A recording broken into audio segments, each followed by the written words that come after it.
This presentation, in a sense, builds on the ethics discussion at the 2023 AAA meeting in Toronto. Following on Jim's theme of last month, it also is autobiographical and might be part of a memoir. In the early 1980s, were a turning point in my life.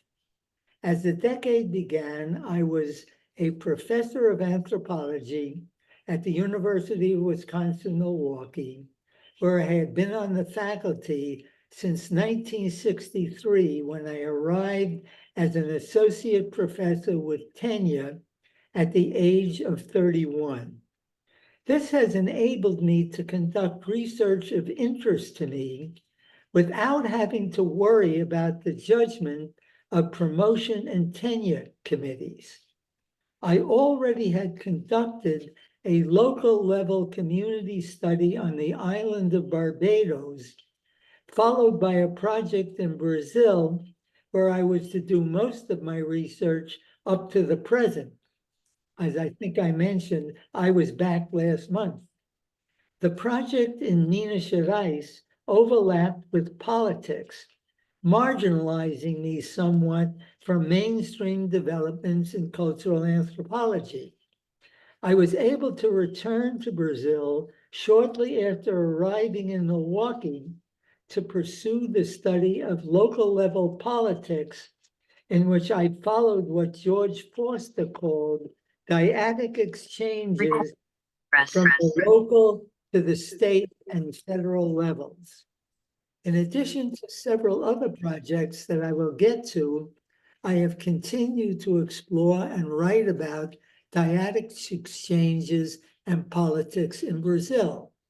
In the early 1970s, I went to Portugal to investigate the historical beginnings of slavery and plantations, another project that took me away from what most anthropologists do. I had to learn to read 15th century Portuguese script and master a new literature. When I returned home to Milwaukee, in addition to writing about what I learned in the archives, I collaborated with anthropologist Arnold Stricken about investment decision-making and reconceptualizing entrepreneurship to make the concept cross-culturally applicable.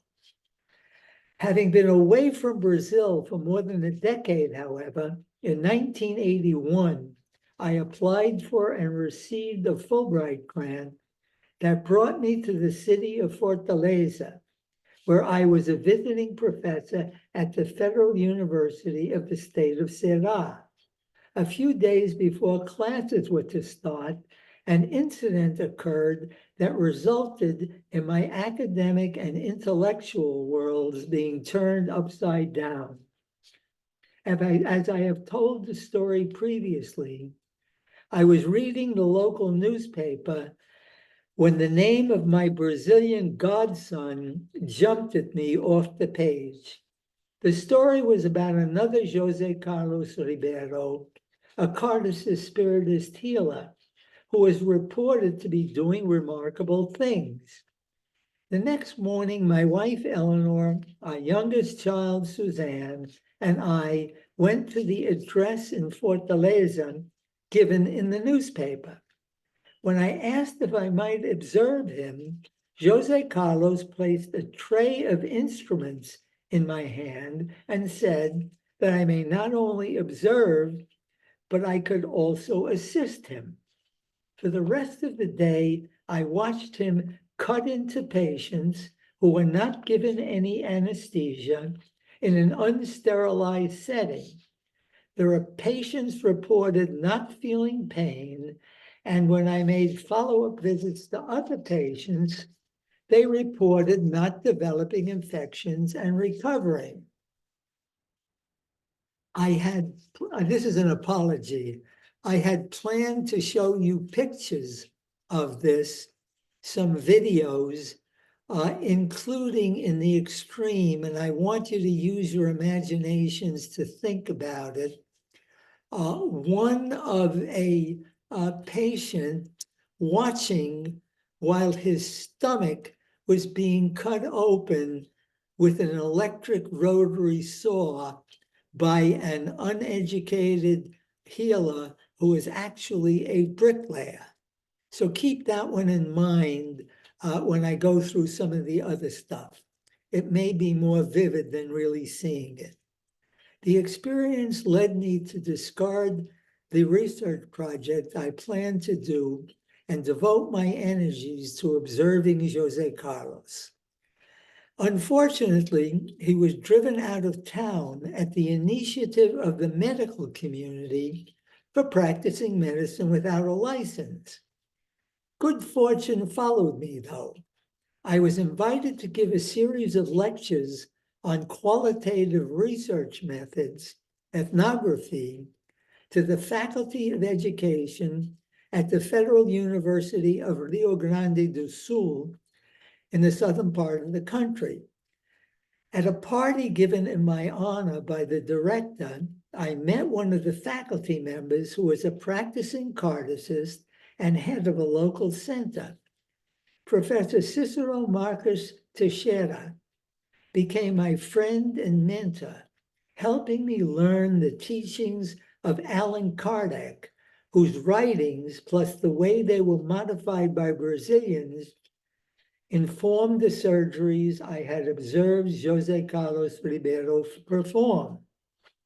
When I returned to Porto Alegre subsequently as a visiting professor on another Fulbright grant, Cicero introduced me to other Kardecist intellectuals who, while not doing surgeries, were engaged in equally, for me, startling forms of healing. This presentation is an apology dedicated to their spirits that I would guess are presently in the Kardecist vision of the spirit world. I will return to this and to the reason I feel it necessary to ask for their forgiveness shortly. This was the early 1980s, when Brazilian university students were at the vanguard of pressures emerging across the nation that led the military to return the country to civilian rule by the middle of the decade. Protests by the students in Fortaleza closed the campus more often than classes were held. This permitted me to return to Porto Alegre during my tenure in Ceará to study with Cicero. Before leaving Fortaleza, I learned about a Kardecist healer who lived in the city of Recife, who also performed surgery. On my way home, I stopped in Recife to meet Edson Queiroz and asked if I might return the following summer to observe him. An anthropologist colleague helped me meet Edson, who agreed to my returning to pursue studying the controversial treatments. When I told friends at home, including some physicians and anthropologists, about what I experienced, they looked at me as if I had lost it. To what I reported about untrained and in cases uneducated individuals cutting into people who scarcely finished expressing the symptoms that brought them to the healer before a scalpel or a knife, or as I mentioned, a rotary electric saw was thrust into them, and they felt no pain when cut, did not develop infections, and recovered, most said outright that it could not happen. The exceptions were a few students of parapsychology, but unlike Andrija Puharek, who studied a medium named Zé Arigo in the 1950s, this was an avenue I did not go down. After I consulted with a colleague in the audiovisual department of my university, I decided to take a video camera with me on my return to Brazil to see if I might film Edson Queiroz doing surgery with the hope that after showing them the surgery, the North American medical and academic skeptics might acknowledge the reality of what I was studying. When I returned to Recife the following summer, Edson and his group of volunteer assistants agreed to my filming him treating patients. They too wanted to convince skeptics. I learned that Edson, in addition to being a Kardecist medium, was a board-certified gynecologist and obstetrician. Hence, the Recife counterparts of the medical people in Fortaleza who had stopped Jose Carlos because he was practicing medicine without a license could not challenge Edson. When I inquired, the director of the medical organization told me that there had been numerous complaints by Edson's patients who said they developed infections and other complications. After repeated efforts, the director never presented any evidence or gave me names so that I might investigate on my own. In Milwaukee, I had some interesting adventures after showing the videos. The most positive reaction I received was from a group of magicians when I was invited to show a clip at one of their national conventions. And if you've never been to a convention of magicians, it's really a blast. In contrast with the eminent Randy, the magician, who went on television to argue that all such surgeries were done by sleight of hand and confusing the viewer in other ways, the group at the convention in Chicago said that based on what they had seen, it was not sleight of hand and that the patients really were cut. Several added that the patients were in trance, something they were familiar with because they hypnotized members of the audience as part of their act. This piece of information led me into another area distant from anthropology that proved to be essential to my effort to understanding the surgeries. Thanks to Patrick Geisler, then a graduate student in anthropology at Brandeis University, who was doing a doctorate on related materials, we were invited to present a paper at the meetings of the American Society for Clinical Hypnosis. There I met Ernest Rossi, not only one of the most knowledgeable intellectuals I have ever met, but also one of the most brilliant psychologists. Ernie was the editor of Milton Erickson's papers. Erickson was the acknowledged founder of clinical hypnosis in the United States.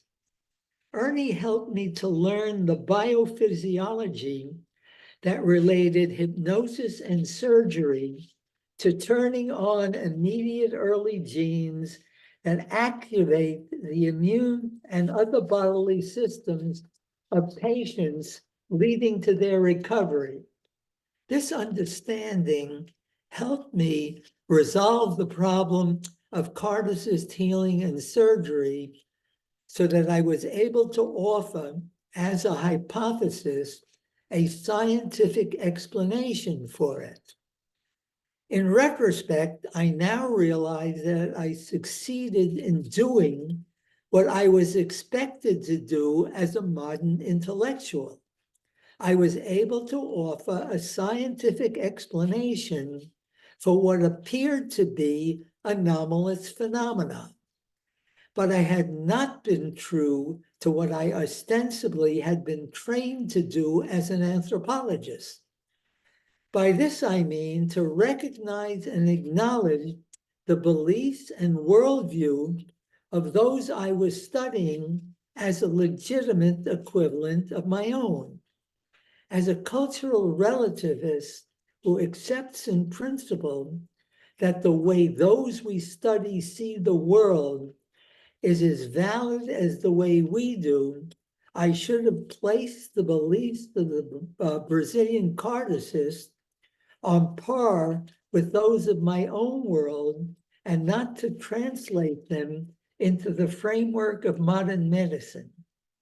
This is my presentation today is my apology to my mentors in Kardecist thinking. I learned from them about the Kardecist worldview, but in my writings, I mistakenly presented it in terms of the dichotomy between emic and etic. The terms were proposed to contrast the beliefs of the, quote, natives with those of the anthropologist who studies them. The former, as Sahlin observes in his last book, quote, used to be known as the native point of view and sometimes now as reverse anthropology, unquote. The latter are those of the views translated into the framework of anthropology and modernity. Sahlin contends that he is trying to, quote, unfold the people's cultural practices by means of their own ontologics, unquote. Implied, he adds, quote, is a criticism of a lot of received ethnography for a misleading conceptual apparatus composed of nearly equal parts of transcendentalist equivocation and colonialist condescension. The effect is an anthropology that disfigures both the discipline and the culture so described by maligning the people's mentality as a mistaken sense of reality. Not that our field workers are badly intentioned. The great majority are committed to the welfare of the people they study.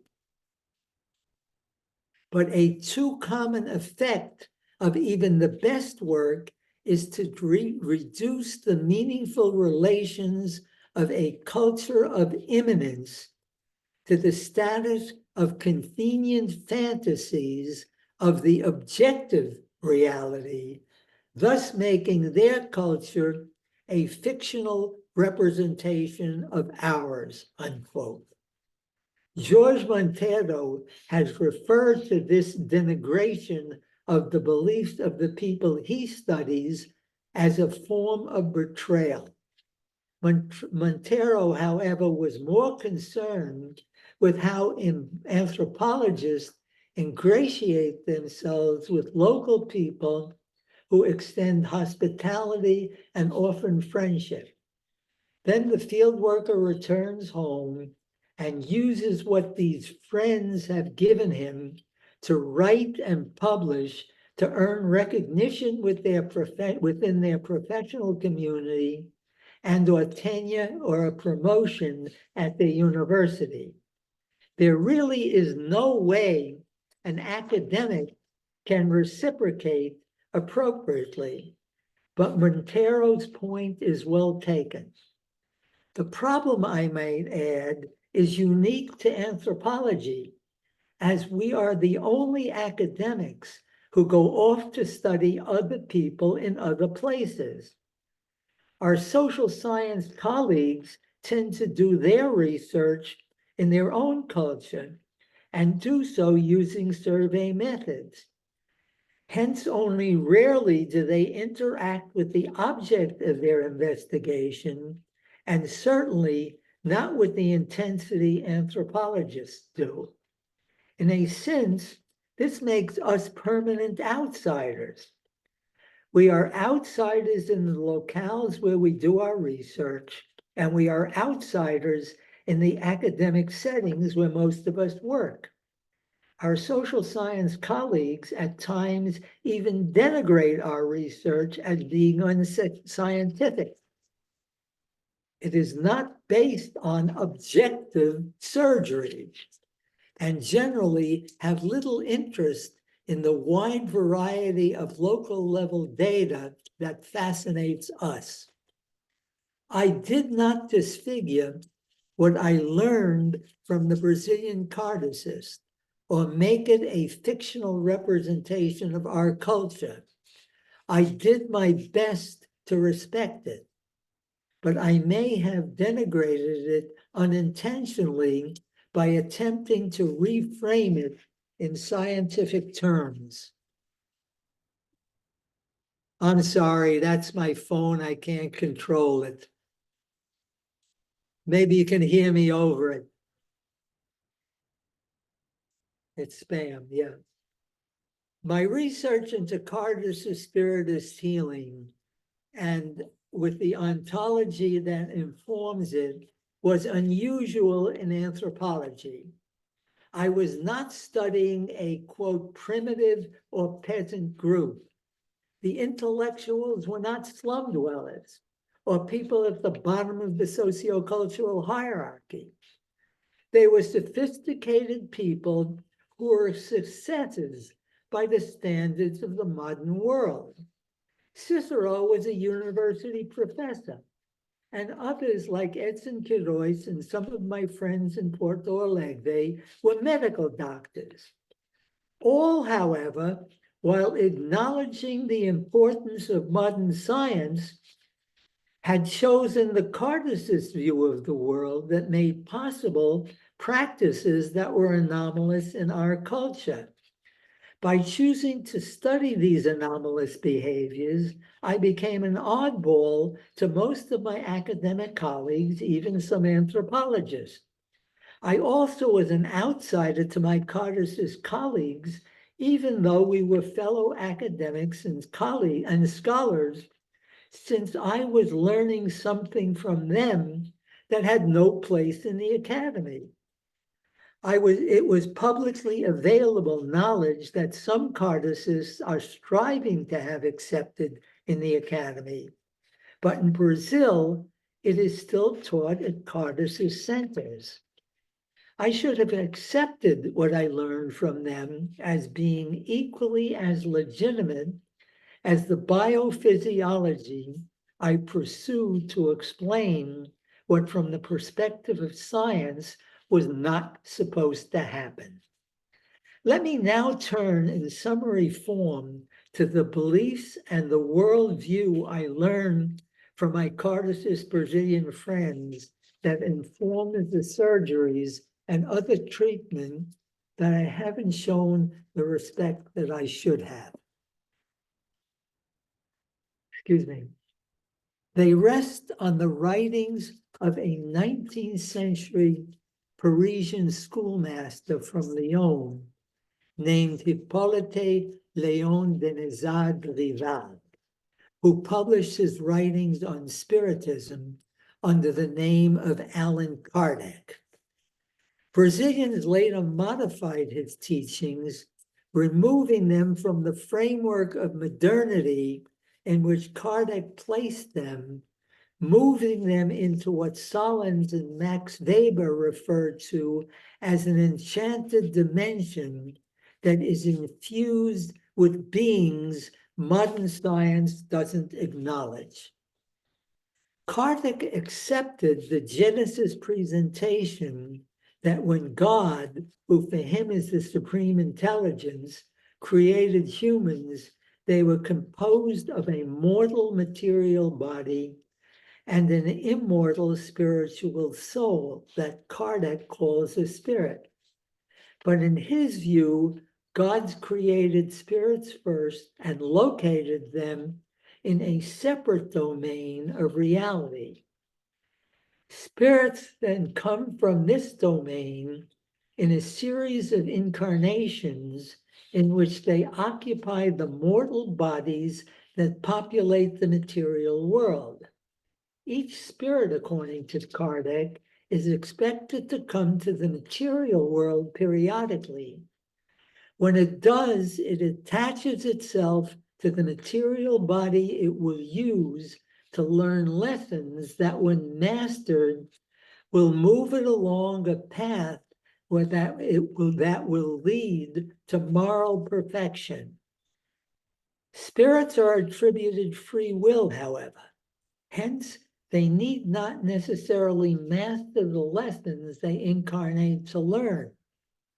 They are not punished for this, but they must repeat the incarnation, returning as often as necessary until they do. As a result, in the universe of spirits, each is in a different place along its trajectory towards perfection.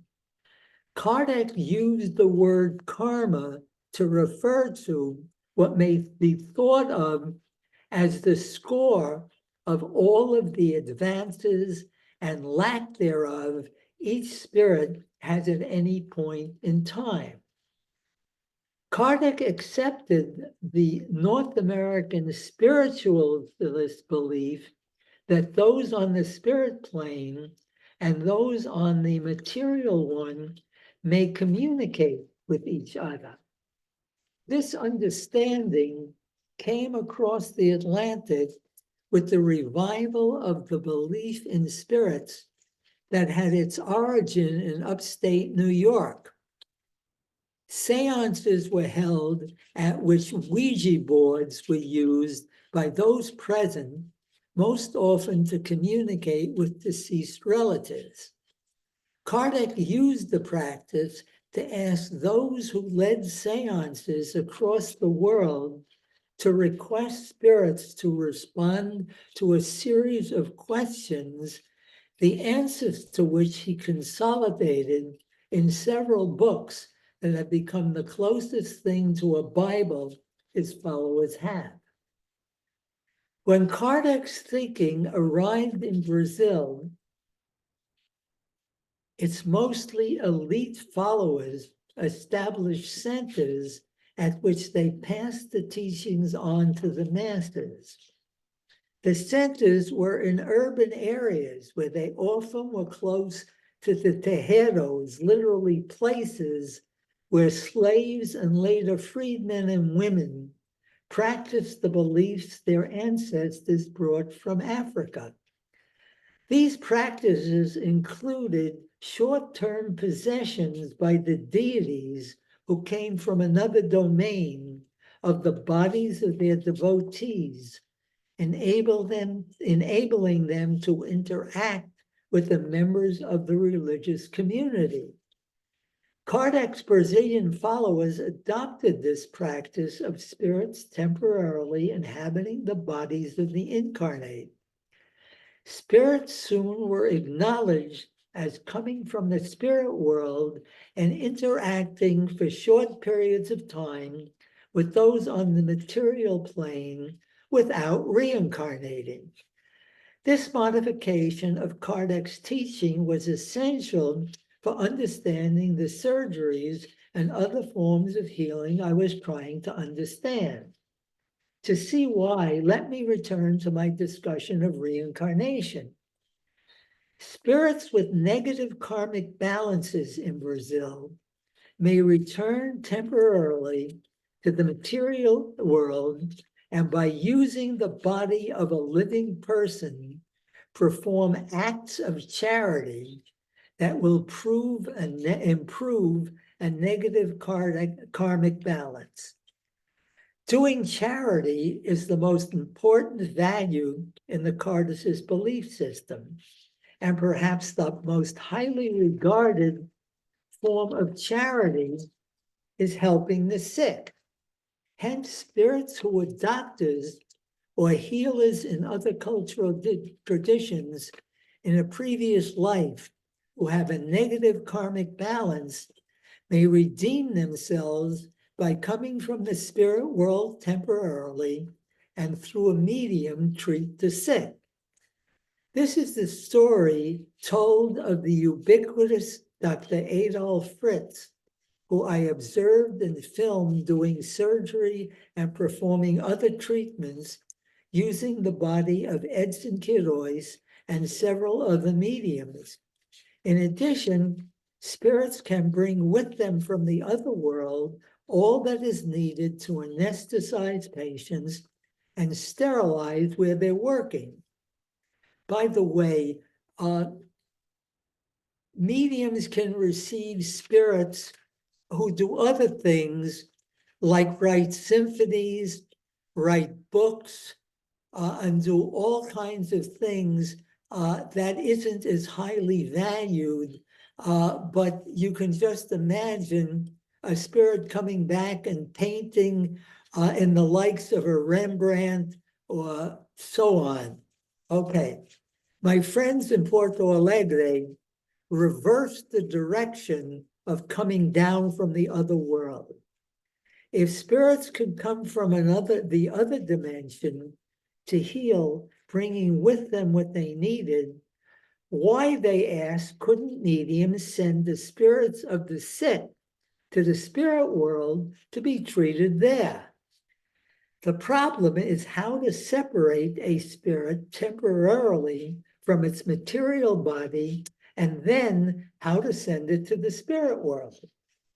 According to Jose Lacerda, a medical doctor I met in Porto Alegre, a visiting physicist from Puerto Rico had developed a series of equations that made it possible to both separate a spirit temporarily from its material body and transport it to the spirit world. Sick people suffering from illnesses that were carried over from their time in the spirit world, for example, or who otherwise cannot be treated by earthly medicine, may be sent and treated by spiritist healers and then returned to their bodies cured. Lacerda maintained that he had entered a convention with a doctor at a hospital in the spirit world where he sent all his patients. After Lacerda disincarnated, Ivan Hervé, another medical doctor who did a rotation in the United States, continued the practice. As I spent time observing him in his treatment of patients, Ivan and I developed a close friendship. I proposed to him once that if he wished non-Kardecists, such as medical people, to accept what he was doing, he would need case data to present to them. His initial response was what other healer mediums said to me, that there are so many sick people who need help that it would be counterproductive to take time from treatment to write up cases. Over his wife's objection, Ivan carefully documented instances, presenting them in 5 short books. Sadly, few people outside the circle of Kardecists engaged in this form of therapy in Porto Alegre have read them. I wrote a short summary of Ivan's writings in English that I called, quote, "Our Science is Better Than Yours, 2 decades of data on patients treated by a Kardecist Spiritist healing group in Rio Grande do Sul," published in the Journal of the Anthropology of Consciousness, that also has gained little traction. The question I ask myself today is, why did I suggest it in the first place? I did not reach this understanding on my own or reading Sahlins. Friends I met in Fortaleza in 1981, when I first encountered Jose Carlos, helped. Perhaps the most important friend has been Father Rino Bonvini, a Roman Catholic priest and Comboni missionary. Rino runs an NGO in a favela where he provides mental health therapy for the residents, amongst other things. In the 1990s, he was in Chicago studying theology at the Catholic Theological Union. As part of his master's program, he took a course taught by a Presbyterian theologian. Part of the requirements for the course was a field trip to the Lakota Sioux Reservation in South Dakota. While on the reservation, Father Bombini observed, asked questions, and began to learn about and appreciate Lakota culture, especially their spirituality. He realized that the Lakota operate from different assumptions than he did as a product of modern academic institutions. He learned from the Lakota that in contrast with the way the modern science he learns studying medicine breaks things down and compartmentalizes them, the Lakota think systemically, that things are interrelated. Reno applied this perspective, using it to adapt a form of therapy he learned from another mutual friend to his work in the favela in Fortaleza. He modified the group therapy by placing it in terms of the worldview he learned from the Lakota and used it to help a group of poor, downtrodden women to see themselves as active citizens. His recent book, based on his doctoral dissertation, contains the details. Today, he and I are collaborating using the Lakota worldview to help a decimated indigenous group in the state revitalize itself. We have introduced Lakota rituals like praying in a sweat lodge that leads participants to enter altered states of consciousness in which they can communicate with and learn from their elders who have passed into another domain. In working with Father Bombini and the Pitagwari, I realized that if we can accept the Lakota worldview and use it, and it helps those in need, why did I have problems accepting the Kardecist way of conceptualizing the world that also helps people? So by way of conclusion, since I've gone on long enough, I'll return to my title and modify it slightly. Why isn't the science of my Brazilian Kardecist mentors at least as good, if not better, than ours? And why isn't the enchanted way they see reality, which includes spirits of the dead interacting with us, as real as the way we do? Thank you.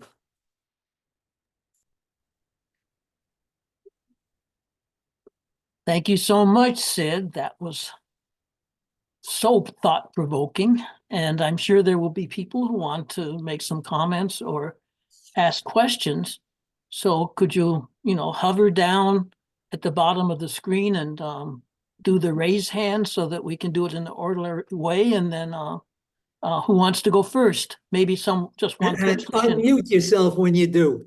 Yeah, unmute and then mute again afterwards. I see that Claire is the first hand up, so take it away, Claire. Thank you, Sidney. That was extremely interesting. I need to learn more about the Kardecists. I do know a bit about the Lakota. So I'm writing a book comparing 6 medical systems. The problem is, of course, obviously, to do it in some neutral format and not to make the mistake that you're describing herein. It becomes very tricky when you're writing about shamanic practice. Yes. And so each of my chapters is divided into the inside attitude and the outside attitude. And I want to mention that because while I'm on the inside attitude, the shamanic practitioners are explaining what they do, why they do, what happens. They involve interviews and case histories and an expression of the explanatory model. Then you move to the outside, and what do you get? You get all of this research trying to show that really it's okay if brains do this and do that. Brains now. without any culture involved. And the same thing happens when you do the East Asian medicine. As long as you're inside that model, it's coherent, it's logical, you could apply it quite clearly. You get outside that model, and they again are worrying about electromagnetism and where nitrous oxide is regarding acupuncture needles, and on and on. And so I get to the third part of each chapter, which is where the problem comes. Why can't you accept the model of these people who've been practicing medicine forever and ever, quite successfully, but they can't accept that it's successful. So that is the fact that you were talking about that today. It is very fascinating to me. And yes, I call it colonialism. Yep. And it is the conflict between a complex view of the world and a reduced view of the world with lots of categories. And yes, of course, if you're thinking in network terms, all of this makes perfectly good sense. Yes. And since I too have studied shamanic practice and practiced it, it has no difficulty. I just call it, you can jump your medical models from place to place. And I know Dennis knows about this too. So, and make sense of it as an anthropologist. But as you noted, we're kind of odd people. Once you get out of the safe spot of the anthropologist, you're pretty weird. So trying to get past that weirdness is part of the effort of the book. I will stop there, but I loved what you were saying. Thank you so much. You're welcome. I might suggest here, you might want to couch it in terms of Sahlin's last book. They call it The New Science of the Enchanted Universe, an anthropology of most of humanity. Yeah. You may be able to separate it out so that you can explain to the reader that you're perfectly okay explaining this in terms of the way the people who practice it do, and that they receive positive results. You're constrained by readers who come from our modern scientific tradition, that you want to also use biophysiology wherever possible to explain it. And maybe if you set them both off, you really write two parallel books. I have no problem at all with various models, explanations that people give. The point is that they never stop to pay attention to the model of the people who are delivering the medicine. That's the issue. They can have a model, they can analyze acupuncture all sorts of ways, fine, but they never actually pay attention to its model, which says that energy flows and we can control the flow. That doesn't make sense in biomedical thinking. Right, exactly. And that's by the way, research. If Dennis is here, this is part of the problem. Dennis, are you here?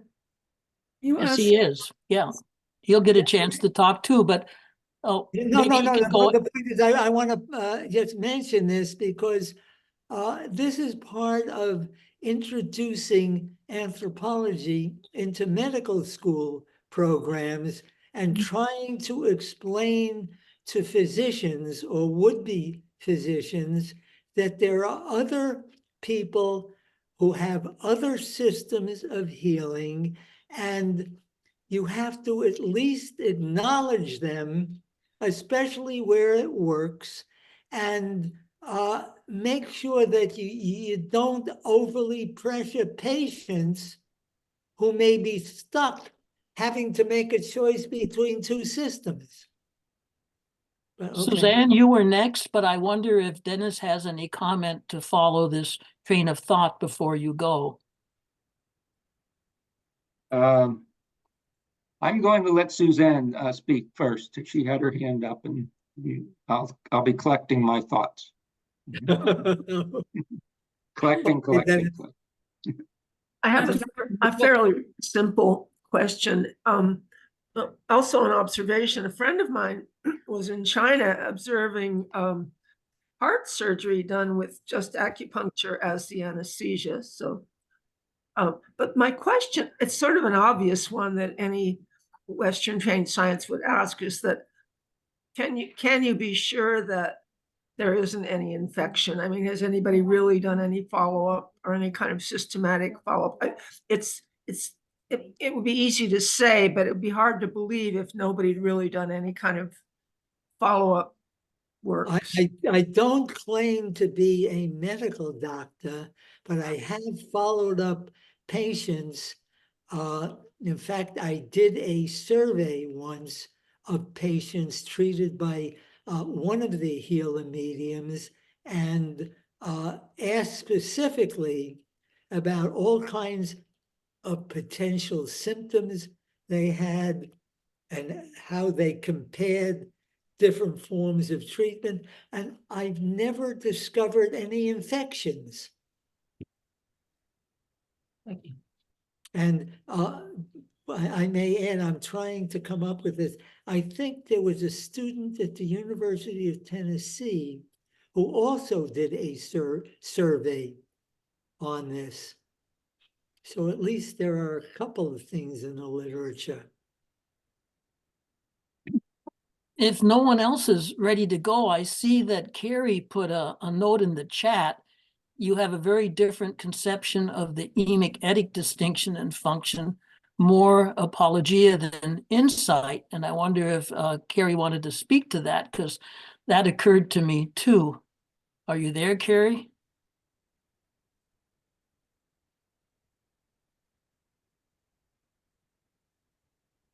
Well, what I was thinking, we used to talk a lot more about the emic etic distinction. And I think it's a lot more than the emic is what they say and think, and the etic is what we as scientists say and think. But that's a tremendous oversimplification. Originally, going back to linguistics, it's more a matter of the etic has to do with taking a behavioral science approach, I think, and having observations of what is going on out there.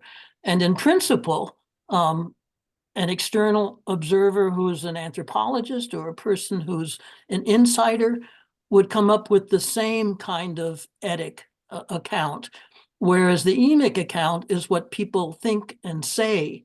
And so it's a more complicated kind of situation than all of that.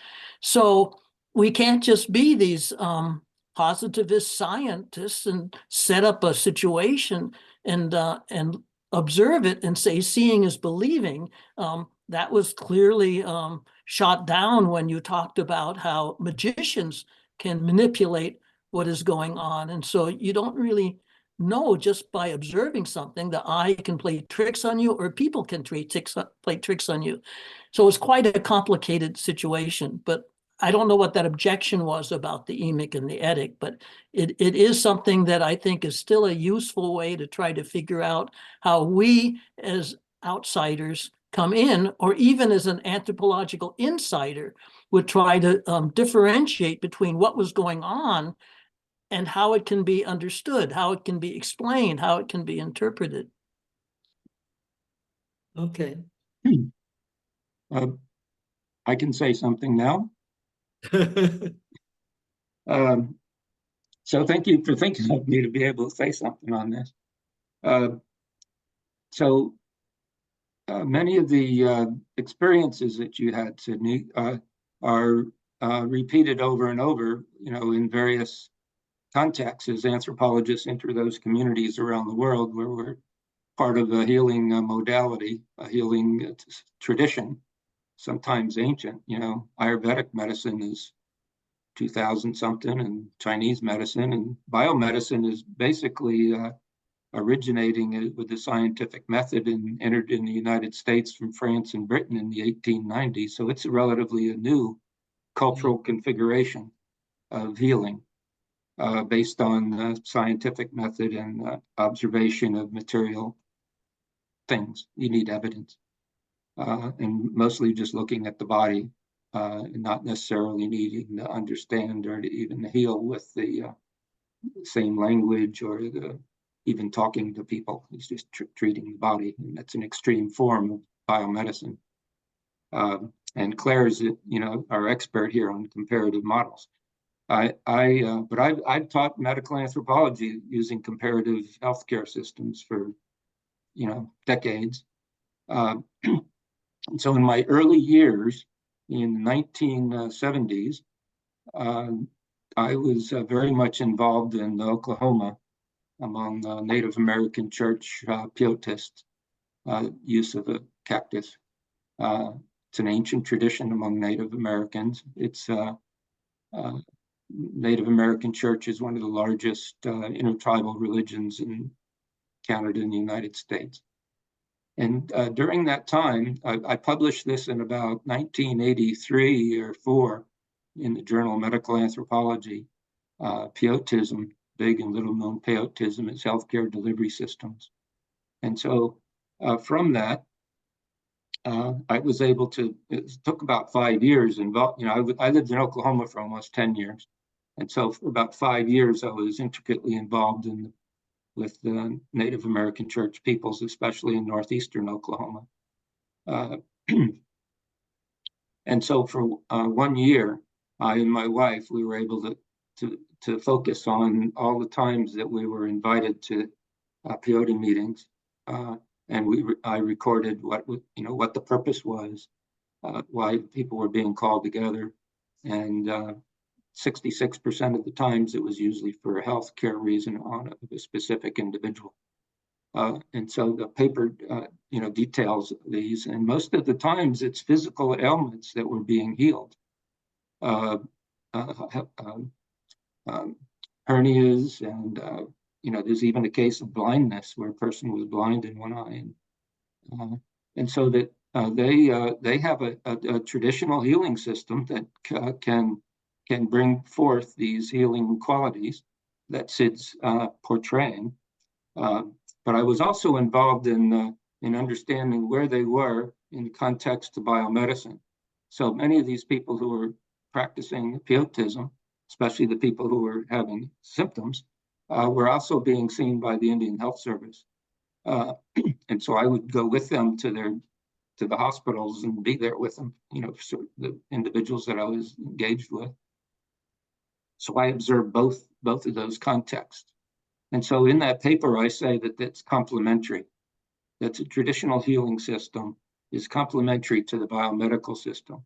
And the biomedical system is a subculture in its own, and it can heal certain ways. But they don't really necessarily heal the spiritual, the psychological, the well-being side. And that's very important. And with these Native American rituals, this sweat lodge that Sid talked about would be similar. So actually they complement one another. So I wasn't setting up a binary here, saying one was better or worse. At that time, I was trying to formulate my idea of how to work with this. And so now I find myself leading this interest group on anthropology of health professional education. And I'm open, and we're open to all these different healing modalities of the world, including the biomedicine and allopathy and osteopathy and Chinese medicine, acupuncture. So the way that I said, if I might reveal the way I conceptually have put this together as an anthropologist, is that each interacting group of people, a social group, have a culture, and they have a language, they have body movements, they have technologies, and so each healing tradition also has their own subculture. And it's usually highly structured, and there's leaders, and there's healers, and there's persons in various roles. So there's a recognized social system.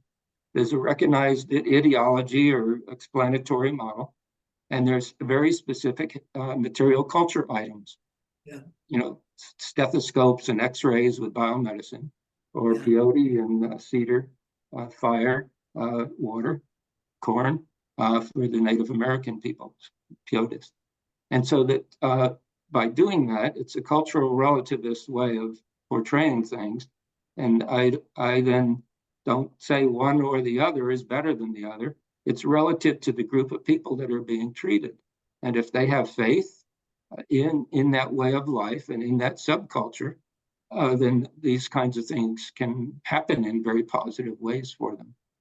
And so, but I look at them as complementary, where most of the conflicts that you're speaking of here is where we're interacting with biomedical physicians and practitioners who don't want to recognize anybody other than their own subculture.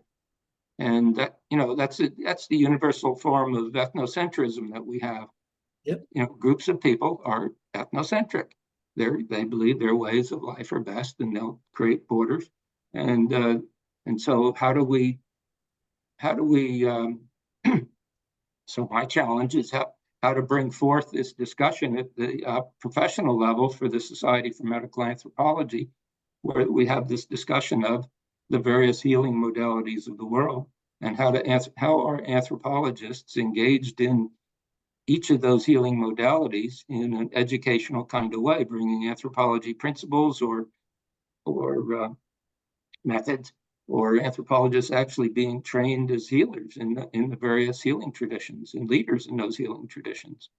And so I'm trying to actually implement some of the things that has been discussed here as being in conflict, something that anthropologists can actually work towards resolving. Well, thank you, Dennis. And as you well know, the problem is getting at ethnocentric medical people. Yeah. Yep. Now I see that Carrie, who had raised a question in the chat, but then said he could not get on his audio and video, is here now. So he has his hand up. Go ahead. Thank you very much. I appreciate that you noticed, and I found Sidney's presentation very, very interesting. My concern is that we're looking for a larger explanation, a meta-explanation, an algorithm, if you wish, a meta-algorithm to combine and provide understanding of these very disparate systems of healing. I picked on the structure, I picked on the, on my earlier point, because I'm thinking of a colleague of mine when I was at Reed College, David French, with whom I discussed the idea, and he pointed out that actually you can have an etic situation even of clouds. The idea is to divest ethical moral assessments of it and try to understand and develop a model for it. I was for many years chair of the Department of Community Medicine at the University of Papua New Guinea's Faculty of Medicine, and I had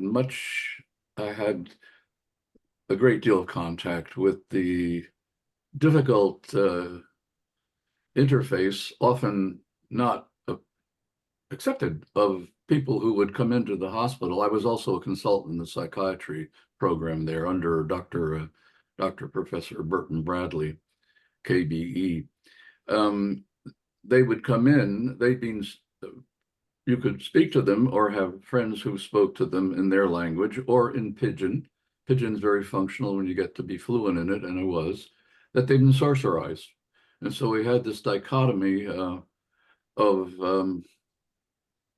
one experience and an implied explanation for it coming into the hospital, and the others, quite a few of my Western colleagues, some of them automatically dismissive, and there I would totally agree with Sidney, but others trying simply to understand it. And I like Dennis's point about complementarity. What we're looking for is it's twofold, and it's very difficult. One is to understand the particular system we're looking at, as Sidney did, has tried, and has provided us with a lot of insight. And the other is to get a comparative structure. And I think that's the anthropological part particularly. The first is to get essentially a detailed, if I may, ethnography. And the second is to get the comparative. That's the real anthropological task. And that's why I remained in my discipline. And I was relatively accepted. There were some clinicians who thought I was over the hill, but others who accepted my participation in, for example, psychiatric work. A very, very dysfunctional younger person, for example, who had been sorcerized, came into the city, Port Moresby, was working in government and was conflicted with all sorts of problems. One had to deal with, as best one could, with both systems at the same time. This would apply also to gender and sexual behavior. I won't even touch on that now, but there's an issue there too. So thank you for the recognition and the chance to speak. Thank you. I guess I'm in line, so I'll just say, Yeah. I was responding to Dennis just a moment ago, and I think part of the trick for all of us, and Sidney, the whole issue of how do we get people to open their minds a little bit, move a little bit. One trick: call biomedicine by its name. Don't call it medicine. Call it biomedicine. Then you can talk about biomedicine and chiropractic and Christian Science and shamanic healing, and you're clear with each other. Yeah, Using good this, idea. which has been conflated with biomedicine, political issue, big fat political issue. You yourself, and ask your friends, say biomedicine or allopathy, I don't care. Say biomedicine or allopathy and start retraining yourself. It's very important. So I'll stop there. No, good idea. Rick? Necessary. How do we Yes, turn that? a couple of things. First, just a side note. Did I hear correctly, Sid, that you worked in Minas Gerais? Yes, Okay, we had an exchange student from Belo Horizonte staying with us a number of years ago, and we're still in contact with him. In fact, my son and grandson are planning. He's no longer living in Minas Gerais. He's I think in São Paulo now, but they're planning to visit him in Brazil this coming summer. good. So an interesting little point of convergence.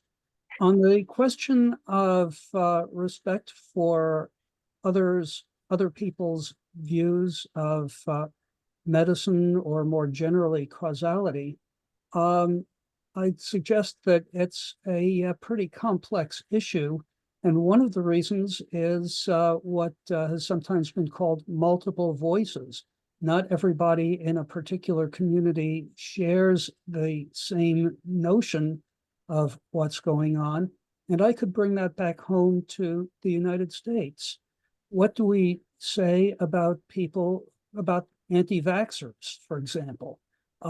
Shouldn't we respect their view that there are more effective ways of dealing with communicable disease than vaccines? Shouldn't we be spending time in church?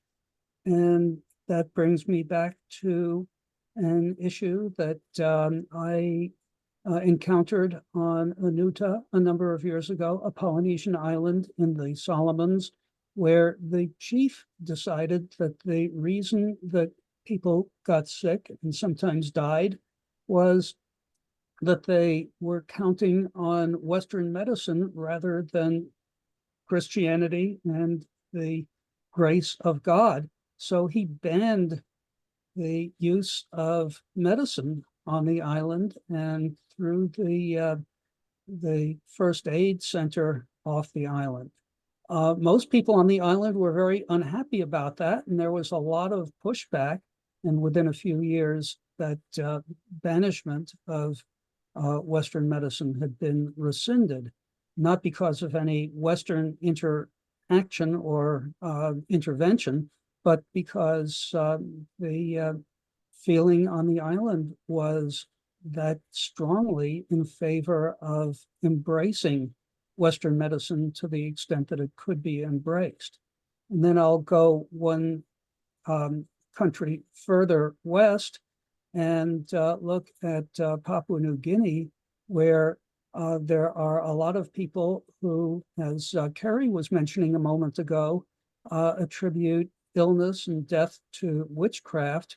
And just very recently, there has been a massive problem with women, particularly, accused of being witches. Yeah, and yeah. thrown out of their villages or physically harmed, sometimes burnt to death.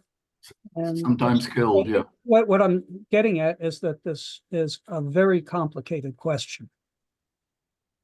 Yeah, no question, Rick. It is a complicated question. And I think one of the differences that I find, having done most of my work in Brazil, is that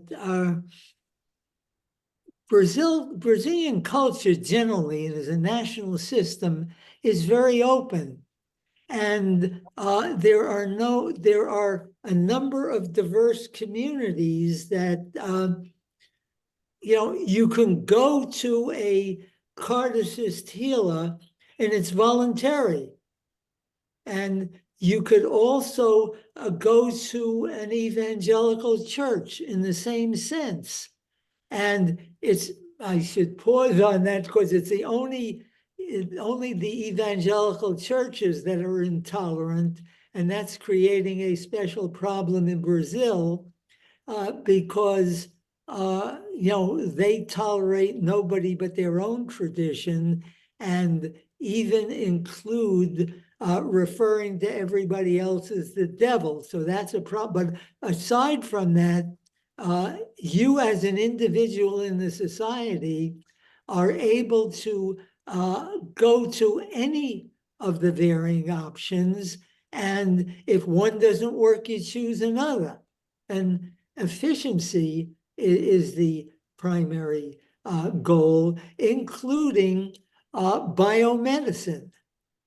So, but I think this has been something that is unique to places like Brazil and maybe elsewhere in South America that I know of.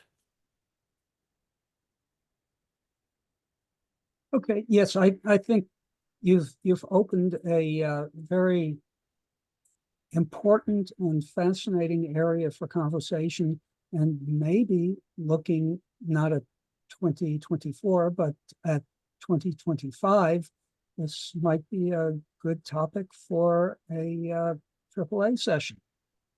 Yeah. And, again, when I think about this, and I bring myself back to when I was a graduate student and was learning about all of these cultures.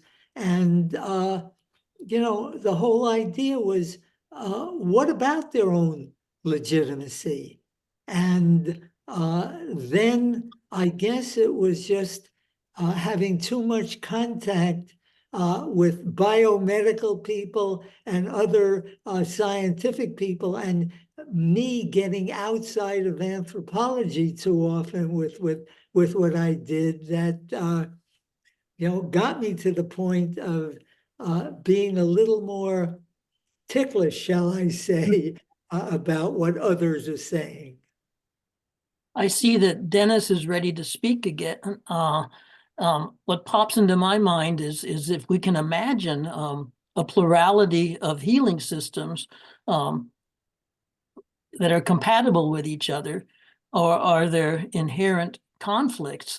Is it a matter of the broader society that prevents that plurality from existing or not? Something that may help, and this is why I'm speaking up right here, is that I see that Claire put some references into the chat that might speak to these issues. And one of the references is Martinez and Weidman. That's Dennis and his collaborator who gave a Thursday chat a couple of years ago, if you remember. So we're starting to become cumulative in our deliberations. Dennis? That's the purpose of all of this, Jim, that we can get this up. But Dennis, go ahead. Yeah. So, so let me try to pull together some of the speakers' thoughts.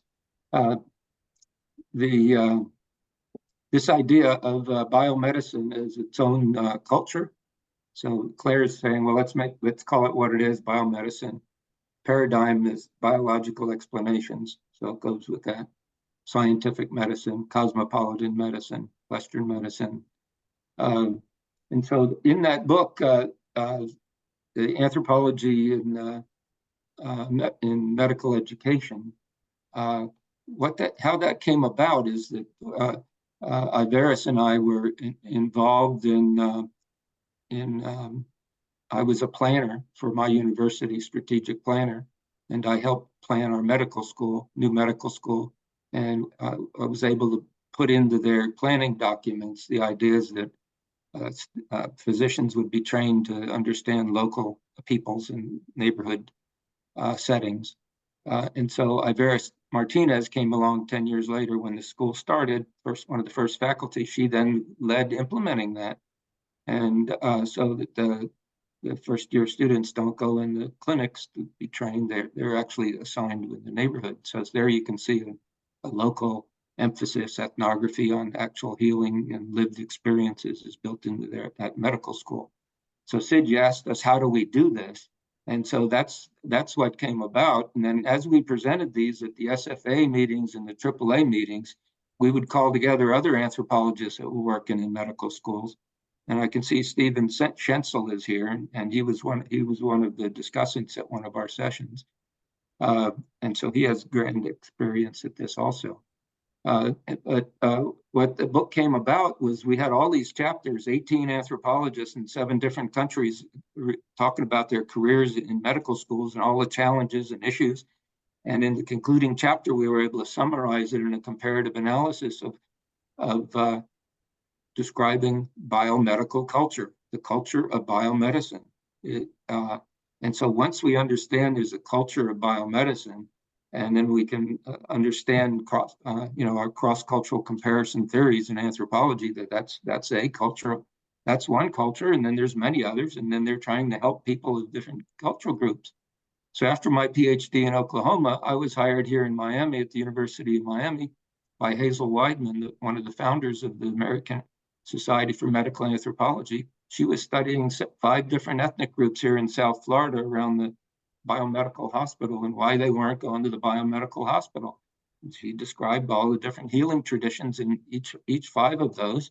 And so that's the comparative model. And so we've been doing this, that's back in the 80s, 70s. So we've been at this 50 years, a lot of the issues that are being addressed here. And Sid, you said, how do we do this? And so let me just give you an example for the interest group, but we've started monthly meetings, and I ground them on what I'm learning from our dialogues here, the senior anthropologists. When I presented the paper, our book to you a year or 2 ago, Sid and the others challenged me. Well, what are you going to do about it? You're not going to be able to do anything about that. Change the culture of anthropology too. The way we train our students, they're not being trained to be able to enter into the health professions. They're being trained in a medical anthropology way at a theoretical level, and it's not a practical career. And so that's part of our interest group is to help train anthropologists to train and be engaged in various health professions. And so 2 months ago or so, we had a speaker, Dr. Oldani. He's in the pharmacy school, and he talked about interprofessional education. It's an international movement of how to train physicians and healthcare personnel, the nurses, the social workers, how to have anthropologists in that interprofessional training and being able to influence the healthcare delivery. So you can see right there, we're trying to change the culture by enabling anthropologists to be in that discussion. And then the next month we did it with research clinicians. How can anthropologists work with research clinicians, biomedical clinicians? And so you can see we're kind of focusing on specific ways where anthropologists can be inserted in a successful career within the various health professions in order to make a difference. And so we're working at that. Good.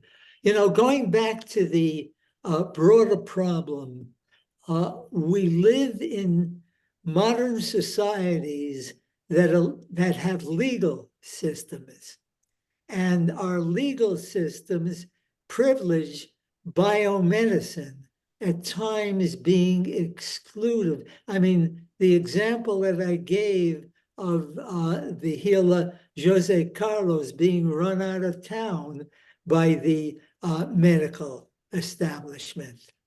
You know, there are limits to what we even can say, even something that this is a parallel system, even though it may be illegal. I mean, Dennis, I don't know about your work with the Native American Church, but I think there was something going on there with the legality of peyote. Yes.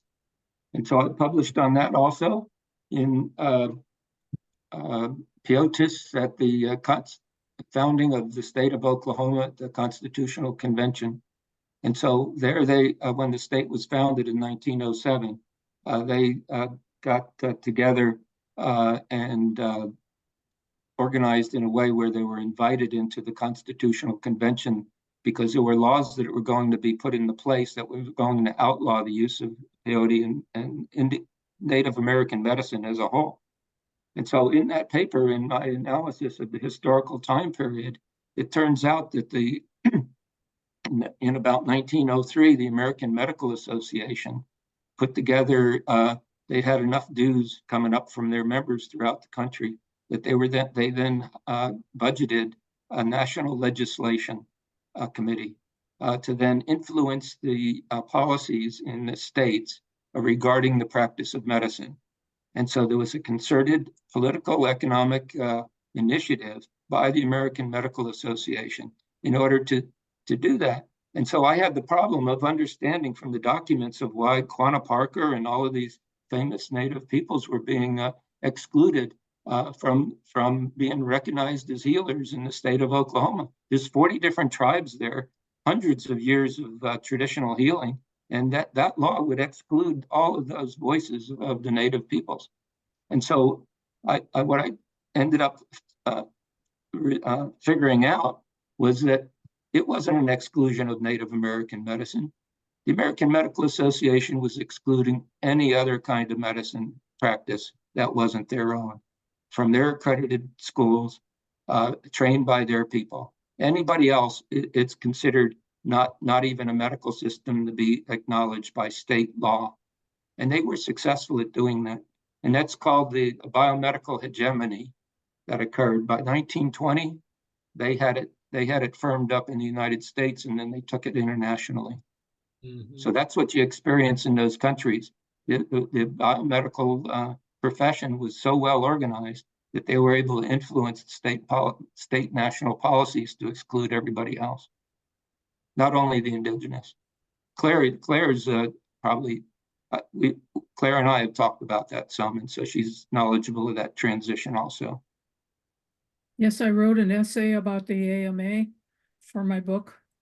It's under the label of professional medical professionalized organizations. And of course, the AMA cannot win any kudos.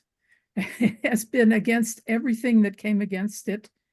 The homeopaths formed in 1844, AMA in 1847. Why? To put the homeopaths out of business. Then they tried to put the osteopaths out of business, and the Christian Scientists and the chiropractors. Some really nasty stuff going on in the 20th century about chiropractors. And then 1980s acupuncture arrives and they attack that too. Right now, they're apologizing to Black Americans for having blacked them out, and for women. And by the way, for Jews and Catholics, and so on. They were an organization designed by men, white men, educated white men, for educated white men who were Protestant. And it isn't that different today. It isn't that different today. Even though they have one of the very best journals, it is run under independent editorial control. And it is actually allowing certain non-biomedical articles to get published. And so the AMA leaders are still exceedingly conservative. And when I interview MDs, they rather automatically say, I wouldn't join that organization under any circumstances. And so it's very interesting to me. I didn't expect that, but I keep getting it. So it is got a 220,000 members, MDs, and there are other competing organizations. And one of the interesting things is that the American Black Medical Association, yes, began in the 1920s when they had been thrown out of everything else. And they specifically said in their invitation to membership that we will not be prejudiced against anyone whatsoever. I don't know if they would have accepted a Kardecist, but they accepted Black practitioners who probably, many of them knew a lot of folk medicine. And I was fascinated by the openness of their invitation in the 1920s. Sorry to say, except for maybe a final word from Sid, we've run out of time, but I think it's very appropriate to end with a mention of the exotic healing system of the AMA. Sid, do you have anything else to say? No, I thank you all for your comments. And the reason I do this, and I think we all do this, is to open up the conversation and keep the conversation going. So I look forward to the next series of things along these lines. Dennis, what I'm privileged to be able to join you and what you are doing, and others. Claire, I look forward to learning more from you, and thank you all. Yeah. Thank And you, I'd like- Sid, for this. I'd like Yeah, to say Dennis? that we're hoping to have Claire be a speaker for the health professions education group coming up. We've been dialoguing together. So this conversation can kind of take place over there, and we'll notify everybody here so you can join us when the occasion occurs. Okay, then. Thank you, Sid, for your stimulating talk, and thanks to everybody for your comments, and also for being, I know, such good listeners too. So until next time, see you all. This has been a very valuable session, and I hope we continue. Thank you. Yeah, that was good. Very good. Thank you, Sidney. Thank you, Sid. Good to see you all. Welcome. Ciao. Bye. Parting is such sweet sorrow. Oh, it's so wonderful to talk. Mhm. Hey, Yes, So to Claire, be able to think. let's keep it going, Claire. Let's make this happen at another couple levels, and Yeah. all right. Thank you. Bye-bye. Bye, Sid. Well done. Everyone. Bye, Steve everyone. Chancel also. Bye-bye. Good job, Sid. Thank you.